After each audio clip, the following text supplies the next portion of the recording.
All right, so this whole season has been about one thing, right? Change. That thing that's always happening. And to get our heads around it, we've kept coming back to one central idea, one place. So today, let's pull it all together. Let's take one last visit to the back patio. You know that feeling? When things are just a lot. You turn to someone and say, "Ugh, we need some patio time." Have you ever said that? It's more than just words. It's this deep human need for a timeout, a space to just breathe and actually connect when life is coming at you a mile a minute. It's admitting, hey, we can't figure all this stuff out on the fly. So what is this back patio we keep talking about? Look, it's not literally about a place with wicker chairs and fairy lights, though it could be. Really, it's a state of mind. It's that space, that sacred space, where you can finally drop the act and have a real, honest conversation. Maybe it's about something heavy, like losing a job, or maybe it's just sharing a quiet moment of pure joy. It's the place we go for that unfiltered, unhurried reflection we all desperately need. And when we're on that patio, what are we usually talking about?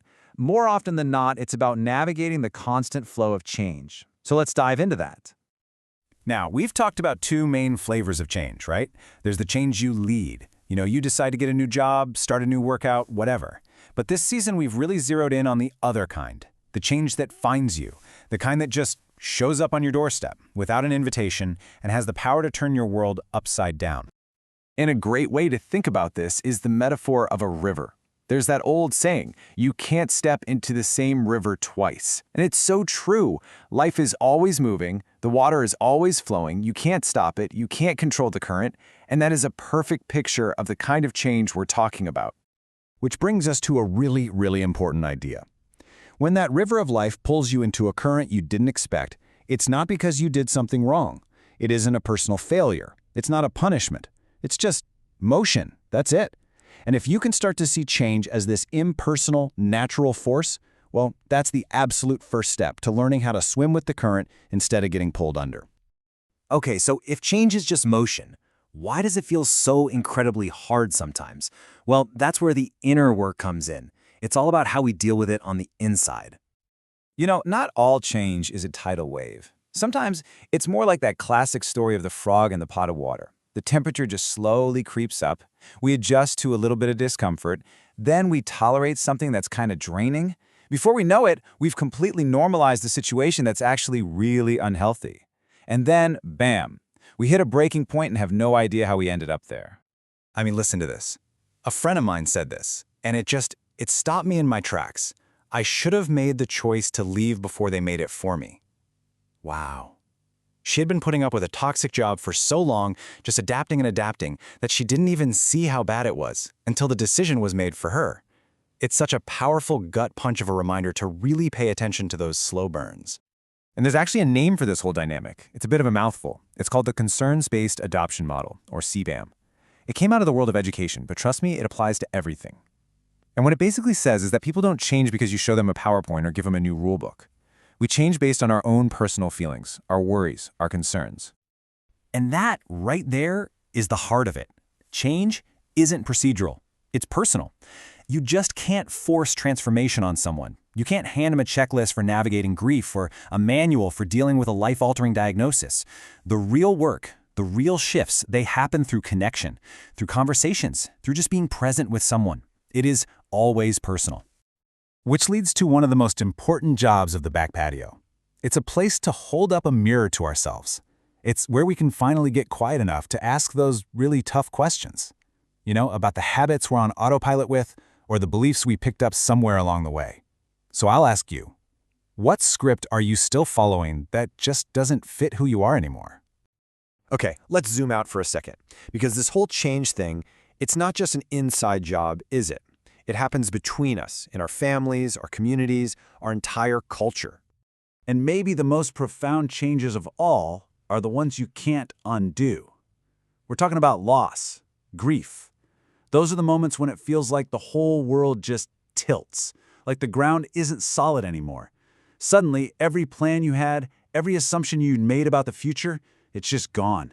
And you're left feeling completely and utterly lost. And here's the thing about those moments, there's nothing to fix. Grief isn't a problem you solve. It's not tidy, it doesn't follow a schedule, it just comes in these huge, unpredictable waves. So the goal isn't to make it go away. The only thing you can really do is find your people and find your spaces where you can just sit in that confusion, in that disorientation together. And that's when the back patio becomes less of a quiet retreat and more of a shared table. It becomes this symbol for gathering together when things are tough. You know, real trust isn't built in an office or a boardroom. It's built right there, in those honest, messy conversations, where we look at each other and decide, okay, we're going to face this current together. But what happens when it feels like the entire river is bending in a new direction? I mean, we are living through some massive cultural shifts right now, and things we just took for granted, shared values we thought were solid, can suddenly feel shaky and uncertain. It can be so disorienting when the whole world around you starts to feel unfamiliar. And in those moments, when everything is so charged, being certain, digging in your heels, that's a dead end. It goes nowhere.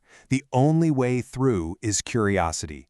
It's the one thing that lets us walk into a tough conversation, not with our fists up, but with a genuine desire to just ask, "Help me understand," or "Tell me more." Curiosity doesn't mean you have to agree, it just opens the door a little. So, after all that, the crashing waves, the slowly rising heat, the world tilting on its axis, where does that leave us? I think it leaves us with an opportunity to reframe all of this not just as something we have to survive, but as a real catalyst for growth. Because think about it, that same back patio where you can sit with grief, that can also be the classroom where you finally learn to play the guitar. It's a sanctuary for healing, sure, but it's also a place to play, to build an obstacle course with the kids. It's a space for unfiltered wonder. And that's the beautiful paradox. Real growth comes from the hard stuff, but it also comes from joy, from play, from just being curious. And this whole idea, creating a space that's safe enough for growth and for curiosity, it's perfectly summed up in something we've called the Jasper Standard.